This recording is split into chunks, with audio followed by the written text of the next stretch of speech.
investigation tested nearly 24 brands, and they found that more than 2/3 contained levels of lead higher than what's considered safe for daily use. Meg Fair is joining us now in the studio with what you need to know before your next workout. Right, Meg? Well, first, Sharice, this is important. Protein is good for you. It repairs your body, helps preserve muscle, which starts declining in your mid-30s. It's great for maintaining weight because it makes you feel fuller and it takes more energy to digest. So, can you have your shake and eat it too? Fitness expert Spencer Shulstone supplements his daily nutrition with a whey protein shake. He also bakes with it. It's his own Maxwell Nutrition brand, which is third-party tested to make sure lead content is less than the FDA threshold. That's 8.8 micrograms of lead a day and 2.2 for children.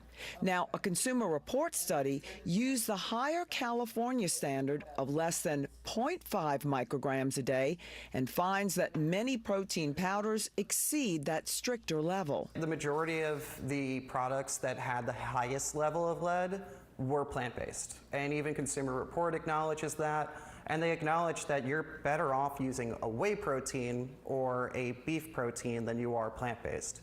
Lead gets in the plant soil from polluted air and water. Cow's milk to make whey protein can also have lead from grazing, but the content appears to be less than in plant protein powders. Apples are having the same issue, and it kind of comes down to the soil, the water for irrigation, and air pollution. We really have to address those concerns to address everything else. I think we should listen to those warnings, and if there's a source of lead that's higher in one food, one brand than another, avoid that higher brand. Tulane's Dr. Ron Quinton says no level of lead is safe.